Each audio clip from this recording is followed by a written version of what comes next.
Hello friends, welcome back to Gupta smart classes. आज हम लोग फ्लो चार्ट के सीरीज को आगे बढ़ाते हुए नेक्स्ट सम करेंगे कि जिसमें गिवन नंबर इज प्राइम और नॉट। इसे आईएमपी कर लेना है कि ये प्राइम है या नहीं। इसे चेक करने के लिए एक फ्लो चार्ट ड्रॉ करेंगे। तो पहले कोई भी फ्लो चार्ट ड्रॉ करने के लिए हम उसका लॉजिक सीखते हैं। तो कोई भी नंबर प्राइम है तो है या नहीं, इसका एकमात्र लॉजिक है कि वो नंबर खुद से और 1 से डिविजिबल होगा। जैसे 3 है, 5 है, 7 है, 11 है, तो ये सब प्राइम नंबर है। ये 3 का डिवीजन क्या है? 1 और 3। 5 का क्या है? 1 और 5। 7 का क्या है? 1 7। 11 का क्या है? 1 11। तो मतलब क्या, 11 को अगर चेक करना है प्राइम है या नहीं, तो हमें ये सिर्फ 1 और 11 से डिविजिबल होगा। इसका मतलब हम ऐसा बोल सकते हैं कि ये 2 से लेके 2 3 4 से लेके हमें 10 तक चेक करना होगा कि ये किसी नंबर से डिविजिबल है। अगर डिविजिबल हो जाएगा तो वो प्राइम नहीं होगा। Let me repeat once again कि अगर वो 11 को चेक करना है कि प्राइम है या नहीं, तो हमें 2 से चेक करना होगा अप टू 1 माइनस मतलब 10 तक कि किसी भी नंबर से अगर वो डिविजिबल है तो वो नंबर फिर प्राइम नहीं होगा। तो 11 से चेक करने के लिए क्या करेंगे, हम 2 से 10 तक के से नंबर से डिवाइड करके चेक करेंगे कि अगर वो डिविजिबल है या नहीं। सेम वे अगर 13 को चेक करना हो तो हम स्टार्ट 2 से ही करेंगे। 2 3 4 कहाँ तक चेक करेंगे? 12 तक। ठीक है, तो ये लॉजिक हो गया। ठीक है, और स्टार्ट हमें कहाँ से करना है? 2 से। तो इसीलिए हम स्टार्ट करेंगे रीड नंबर एन। आई की वैल्यू 2 ले लेते, कोई भी आप आई ले सकते हो, डिव ले सकते हो, कुछ भी।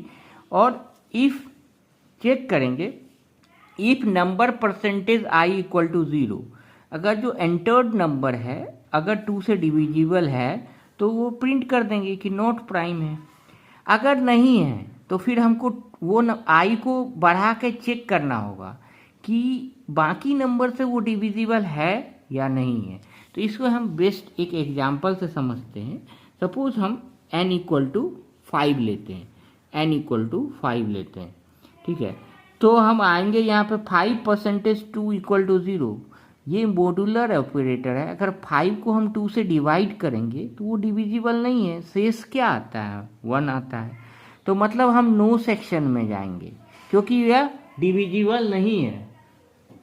तो वो डिविजिबल नहीं है तो फिर हम नो में आएंगे। फिर आई की वैल्यू क्या करना है? हमें 1 इंक्रीमेंट करना है। तो 1 इंक्रीमेंट करेंगे तो आई की वैल्यू क्या आ जाएगी? 2 + 1 क्या आ जाएगी? 3 क्या आ जाएगी? पहले आई 2 था तो आई की वैल्यू क्या हो जाएगी? 3 हो जाएगी। ठीक है, अब 3 है तो हम यहाँ पे आएंगे, फिर कंडीशन चेक करेंगे। 3 ग्रेटर देन n-1, तो 3 ग्रेटर देन n की वैल्यू क्या है? 5 है, तो 5 - 4। 3 ग्रेटर देन, ये यस है, ये नो है। तो 3 ग्रेटर देन n-4 नहीं, नो है। तो नो है तो मतलब ये कंडीशन फॉल्स है। हम फिर यहाँ पे आएंगे और एक्चुअल में प्रोसेस भी यही था। अगर 5 को चेक करना है तो 5 को हमें चेक करने के लिए क्या करना होगा? चेक करना होगा कि 2 से डिविजिबल है, 3 से है या 4 से है या नहीं है। तो क्या करेंगे, फिर यहाँ पे आएंगे, n की वैल्यू, i की वैल्यू 3 हो गई। तो 5 डिविजिबल बाय 3 0 नहीं है, क्योंकि 5 को 3 से डिवाइड करेंगे तो रिमाइंडर क्या आएगा? 3 ही आएगा। तो फिर हम नो में आएंगे, फिर आई की वैल्यू क्या आ जाएगा? 3 + 1 4। फिर हम यहाँ पे आएंगे, फिर चेक करेंगे 4 ग्रेटर देन n-1। n की वैल्यू क्या है? 5 - 4। तो 4 ग्रेटर देन 4 नहीं है, इक्वल टू है, तो कंडीशन फॉल्स हो जाएगा। फिर यहाँ पे आएंगे, n की वैल्यू क्या है? 5 डिवाइडेड बाय 4 करेंगे तो फिर इक्वल टू 0 नहीं आएगा, तो फिर हम नो में आएंगे। फिर i इक्वल टू i + 1 होगा, तो i की वैल्यू क्या हो जाएगी? 5। यहाँ पर चेक करेंगे 5 greater than 4, condition true, yes, तो प्रिंट क्या कर देगा? प्राइम नंबर है।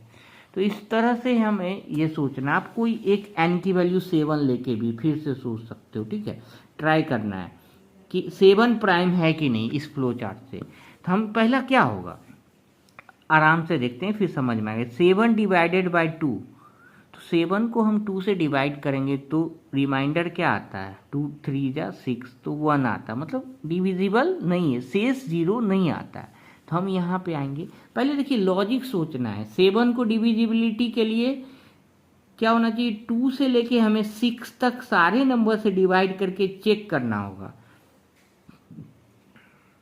हेलो, 2 से लेके 6 तक सारे नंबर से डिवाइड करके चेक करना होगा कि ये डिविजिबल है या नहीं। अगर किसी भी नंबर से डिवाइड करने के बाद रिमाइंडर 0, शेष 0 आ जाता है तो वो नंबर प्राइम नहीं होगा।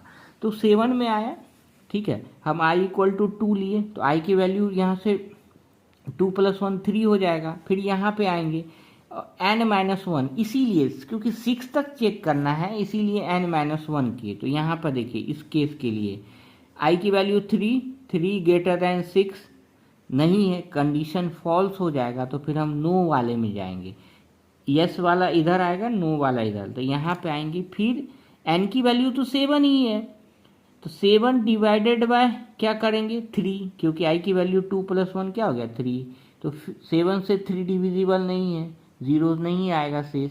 तो फिर हम नो में आएंगे, फिर i की वैल्यू क्या हो जाएगी 4, फिर चेक करेगा 4 ग्रेटर देन 6 नहीं, कंडीशन फॉल्स। फिर हम यहाँ पे आएंगे, फिर चेक करेगा, 4 को डिवाइड करेंगे 7 से, फिर नो आएगा। फिर i की वैल्यू 5 को इसमें आएगा 5 ग्रेटर देन 6, फिर कंडीशन फॉल्स। तो इस तरह से ये लूप रन करेगा और लास्टली जब कंडीशन 6 में हम चेक कर लेंगे तो 6 से डिविजिबल नहीं होगा, तो फिर i की वैल्यू क्या होगी 7 में आएगा तो 7 ग्रेटर देन 6, कंडीशन ट्रू। तो यहाँ पे आएगा प्रिंट क्या कर देगा प्राइम नंबर। तो ये बेसिक लॉजिक है, आपको ये थोड़ा सा टफ जरूर है, बट थोड़ा 2-3 बार स्टार्टिंग में टफ लगेगा, बट आप इसे 1 टाइम्स 2 टाइम्स खुद से प्रैक्टिस करोगे तो ये हो जाएगा। आपको लॉजिक समझना है, ये logic you can write on in the exam also, कि प्राइम होने के लिए वो नंबर खुद से और 1 से डिविजिबल होना चाहिए। तो उसके लिए हमें क्या करना होगा, जैसे 11 को चेक करना है तो हमें 2 से 10 तक डिवाइड करके चेक करना होगा। तो यही चीज़ किए, पहले 2 से डिवाइड किए, तो अगर इक्वल टू 0 आ गया तो यहीं पे नोट प्राइम। फिर बाद में 2 को हम इंक्रीमेंट करेंगे 3 से, इसीलिए i equal to i plus किए। और कहाँ तक चेक करना है, जस्ट n-1, अगर 11 है तो 10 तक, इसीलिए ये कंडीशन लगा दिए i ग्रेटर देन n-1। तो होपफुली ये लेक्चर आपको समझ में आया हो, नहीं आया हो तो kindly put in the comment section. 2-3 बार आप इसी वीडियो को रिपीटेड सुनो और खुद से प्रैक्टिस करना है, n की वैल्यू 5 लेके 10 लेके 8 लेके 9 लेके, तब आपको ये समझ में आएगा। 2-3 बार देखिए, कोई भी डाउट हो तो kindly put in the comment section. अगर लेक्चर पसंद आए तो लाइक एंड सब्सक्राइब कीजिए। Thank you.